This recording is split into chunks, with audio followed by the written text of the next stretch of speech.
Good morning. It's Wednesday, March 9th, 2022. I'm Haley Spivey. And I'm Kennedy Hobbs. And welcome to Panther News Network. Here's what's going on today. McDonald's and Starbucks are shutting down their restaurants and cafes in Russia, and Coca-Cola is suspending its operations there in response to Russia's invasion of Ukraine. PepsiCo is also pulling their products from the country. McDonald's has decided to temporarily close all restaurants in Russia and pause all operations in the market. CEO Chris Kaczynski said in a statement Tuesday, there were 847 locations of McDonald's in Russia at the close of last year, according to an investor document. Globally, most McDonald's locations are operated by franchise operators, but that's not the case in Russia, where 84% of the locations are operated by the company. According to the document, Russia's restaurants, along with another 108 in Ukraine, all operated by McDonald's, accounted for 9% of the company's revenue in 2021, according to the document. In Russia, we employed 62,000 people who have poured their heart and soul into McDonald's brand to serve their communities. We work with hundreds of local Russian suppliers and partners who produce the food for our menu and support our brand, Kaczynski said, but he added at the time, our values mean we cannot ignore the needless human suffering unfolding in Ukraine.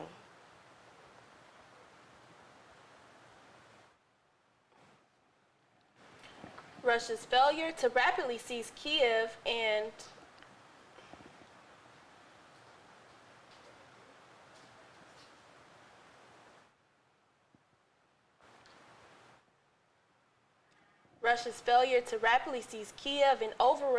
overwhelm Ukrainian forces have deprived Moscow of the quick military victory they probably had originally expected would prevent the United States and NATO from being able to provide meaningful military aid to Ukraine, adding that the U.S. is seeing an ill-constructed plan, morale issues, and considerable logistical issues among Russian troops. Haynes said it is unclear whether Russia will pursue a plan to capture all of Ukraine, but that it's already loosening its rules of engagement. Russian forces are at the very least operating with reckless disregard for the safety of non-combatants as Russian units launch artillery and airstrikes into urban areas, as they have done in cities across Ukraine and near critical infrastructures such as the nuclear plant.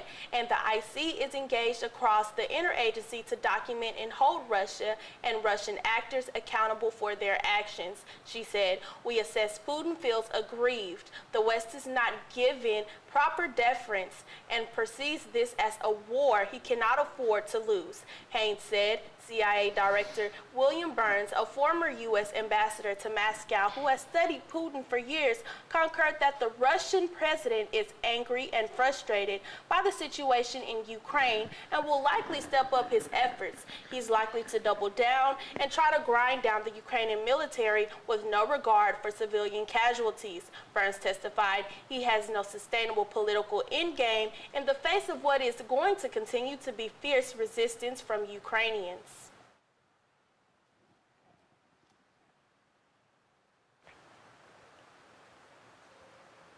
And now, here's a story from Gabriel Adams. Today, I conducted an interview with Mrs. Gonzalez of Office of Multicultural Affairs to learn about recent developments occurring within the office itself. I am the Director for Multicultural Affairs, and Multicultural Affairs is located here in the Mayhall building, and it's Suite 118C. Multicultural Affairs is an office that was created back in 2006, and since 2006, our enrollment had been growing, our Hispanic enrollment had been growing, our diverse student population was growing, so the office was created.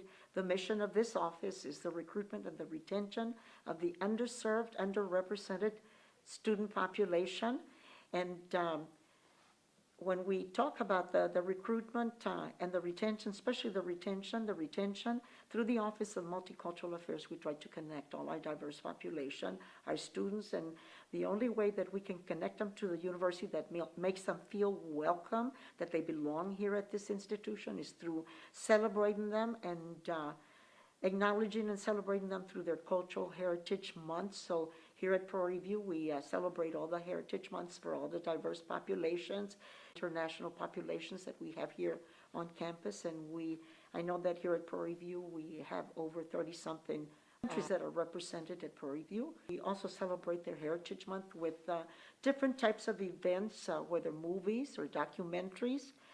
We have also events, cultural events for our students. We have performances, also speakers that we invite to our campus to speak during this celebrations. And then we move in and we do workshops also, and we're also having our students attend a lot of the programming also, so we can share all this heritage and cultural with every population, every student. Also through the Office of Multicultural Affairs, we have cultural organizations.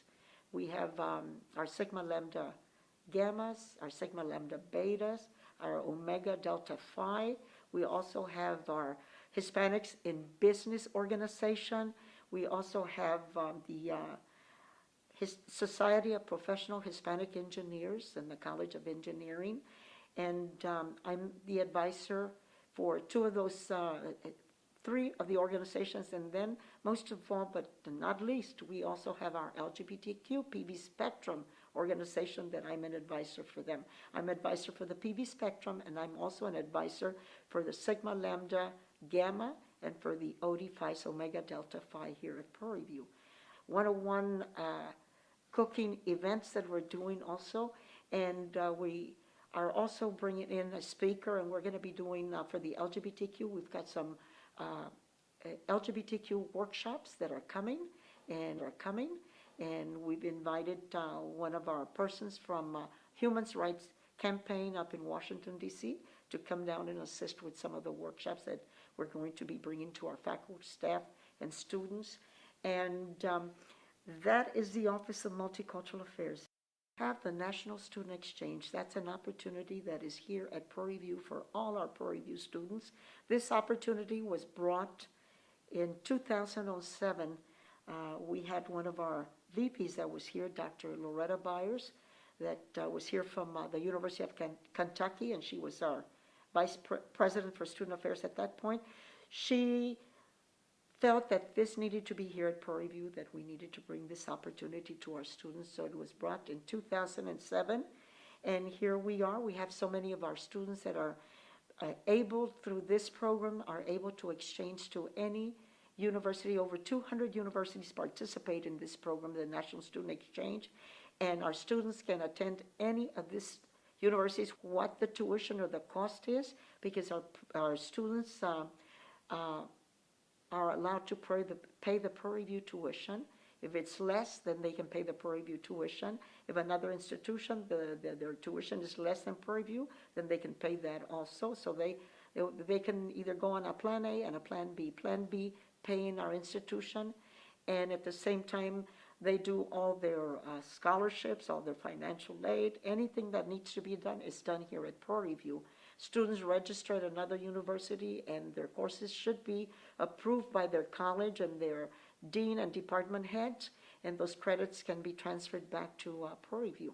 They can go for one semester or a school year, and also at the same time gives them the opportunity to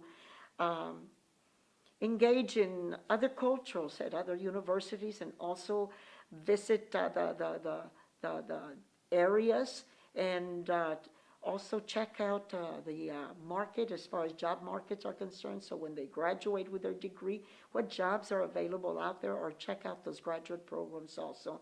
And vice versa. Our LGBTQ is this resource office that is here. We're interviewing right in this office. This was created in 2019, the semester, the fall, before the pandemic. And we had a big event. It was the Out Loud Day for Prairie View, and we had Washington, D.C. down here, the Human Rights campaign persons were down. We had a big outlaw day, and that day was very special for us for the reason that Prairie View became the 5th HBCU in the nation with an LGBTQ resource office. We created this under Dr. Tim Sams. We're very proud of it, and the purpose for this is because we have this population here on campus. We have so much racial tension going all over the nation and things happening, and our population is here, their presence is here at Prairie View, and we felt that we needed to be very supportive. We needed to be more inclusive because they're here and there's students here, and we need to advocate for them, and we need to provide different supports for them and make them aware of all the resources that are available for them. And most of all, we created and we needed a safe zone area for this population. We're still working very hard on bringing other support services that are needed and introduce them to all the other support services that are here on campus for them. We have from counseling services also, where we're here, the Office of Multicultural Affairs is over the LGBTQ Resource Office. We're very proud of this population. We have a LGBTQ organization, which is our PV Spectrum, with Sephora Williams. She is the president for the PV Spectrum, and we've got a large membership on the PV Spectrum, and they're very much engaged in doing a lot of activities on campus. They've got big events coming up for the month of April. We've got a gala. That's one of our biggest events. Biggest events, and one of our biggest month also. We also celebrate in the month of October the Outlaw Day, and we this last year, because of the pandemic, we did it live Instagram with Washington DC and all the other universities that have a HBCU resource office. It was a very successful event, and I'm very proud of our students, our PV Spectrum. They're very much engaged into a lot of community service, a lot of volunteering, and they do a lot of volunteer hours with the Office of Multicultural Affairs. They're going to be assisting this office as serving as panelists in our LGBTQ workshops that are coming up. We've got various workshops that are coming up, and so we're bringing those workshops to our faculty, staff, and to our students. This is Gabriel Adams, and this is Panther News Network. Yep, go back.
Typically, morning shows wake us up with the local, national, and celebrity news, but we really don't know what's going on in the lives of the people behind the camera. To find out, a HBCU Roundtable was hosted with the character behind the hit Apple original series, The Morning Show. In this show, you see the dynamics between women at the office who must balance the burdens of work and home. They spoke to Karen Pittman, whose character Mia Johnson is a go-getter executive producer on the show in season 2. The conversation was hosted by Dre Martin, an entrepreneur and 2-time HBCU graduate of Grambling State University and Howard University. Joining Martin and Pittman in the conversation were several HBCU student leaders hailing from HBCUs like Shaw University, Prairie View A&M University, and Bowie State University.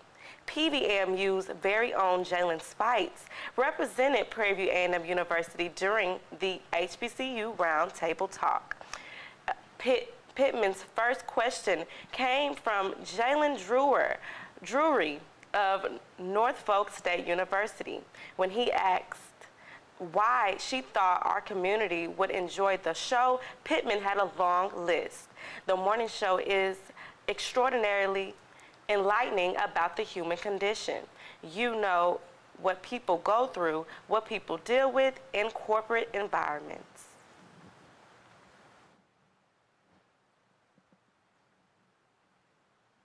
Star shooting guard Shalomi Sanders will join brothers Shador and Shiloh, as well as football coach father Deion Sanders at Jackson State University. Shalomi Sanders, a standout women's basketball star and daughter of Jackson State University head football coach Deion Sanders, has committed to attend the HBCU. The 5'7"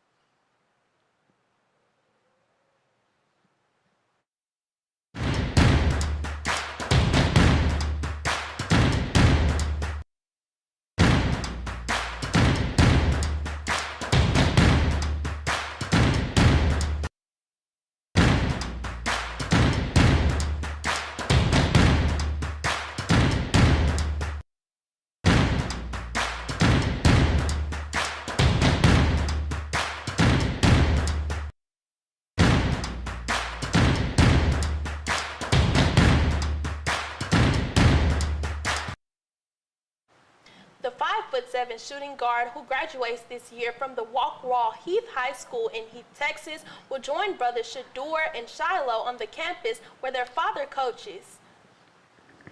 She made the announcement on Instagram with a photo of herself wearing a Jackson State University uniform and the word committed. Coach Sanders commented, "Proud father." Shador Sanders recently led the Jackson State Tigers to a SWAC title, and the freshman quarterback also inked a name, image, and likeness deal with Gatorade.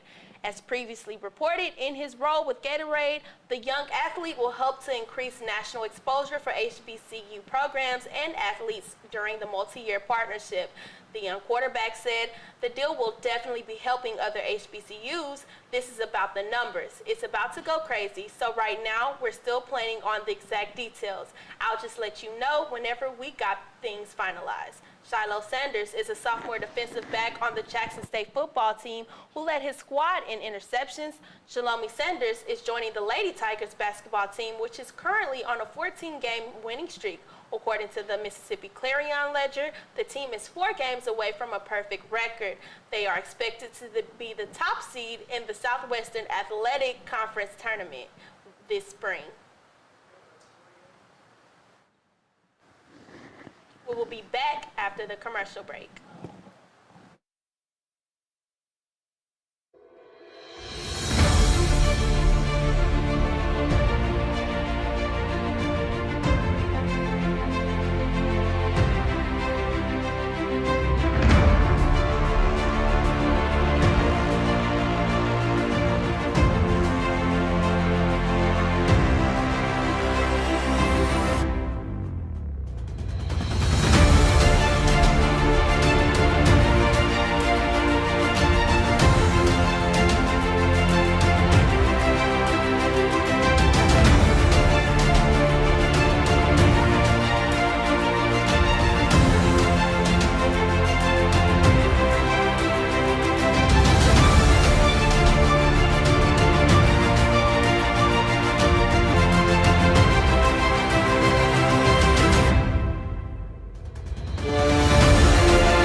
And now here's Sage Lewis with the weather report. Good morning. We're going to kick it off for today with this week's weather. Where is it? Okay, this morning we woke up with a high 48, cold weather. Tomorrow we're going to wake up with 62, kind of warm, and Friday we're going to wake up with a 48, cold, and overnight really, really cold. And that that concludes the weather report. Back to you, Amber.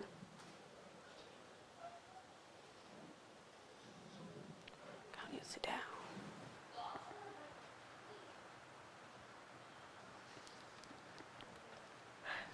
Okay. The Founders Day Honors Recognition Convention. Okay. Celebrates the university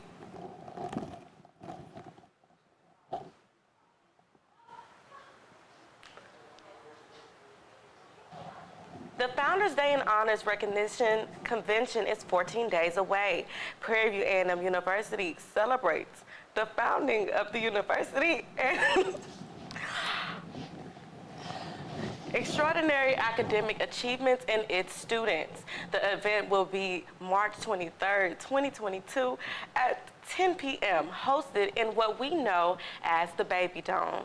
A message from James M. Palmer, the Senior Vice President of Academic Affairs, states, "Congratulations, 2022 Founders Day and Honors Recognition Convention honorees. You worked hard to earn the 3.0 to 3.49 GPA from Dean's Honors and a 3.5 to 4.0 GPA to be named to the university's honor roll list. Both acquire dedication under any circumstances, but particularly so during this pandemic. Be sure to go out and support the students who have been working hard by joining them on the 23rd. On yesterday evening, Tuesday, March 8th, 2022, at 6:13 p.m., the Eta Beta chapter of Delta Sigma Theta Sorority Incorporated presented the International Women's Day panel, which was held on Zoom. This conversation was hosted by an empowering panel of women with varying walks of life, as quoted on Instagram by the sorority, in which they discussed their individual experiences. Now here's a story from Carmine Smith Jr.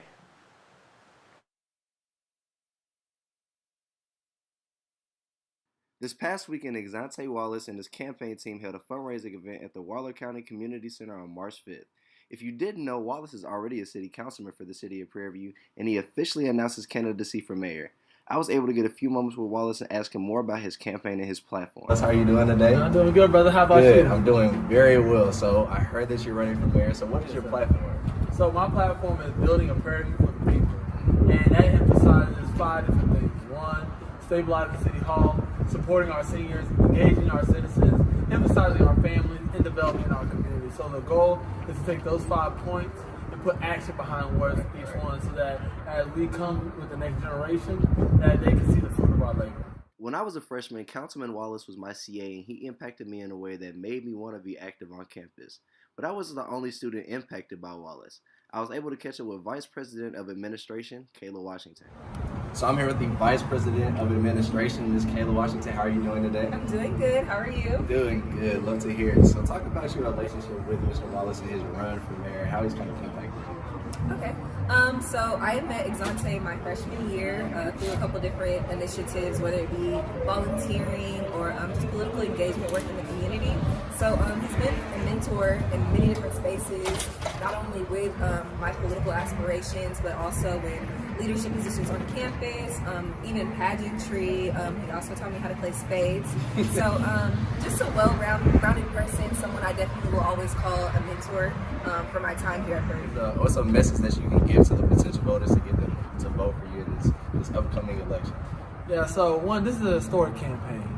We can truly create the identity and the community that we want to see for our next generation. So one of the reasons why I say to vote for me is because a vote for me is not a vote for Exante, it's a vote for a vision where you're included, where your family's included, your friends are included, and where we all can work together to not just focus on the problems of the community, but we can think about the possibilities of the community. So come out, vote. May 7th is election day. April 25th is the first day of early voting, so I hope to see record numbers of students and community members voting together for something that they feel that they can benefit themselves. Yes, sir. City Councilman Wallace, thank you for your time. I appreciate you, brother. Yes, sir. Appreciate you. I'm Carmine Smith Jr., reporting for Panther News Network, signing out. We will be back with more stories after our commercial break.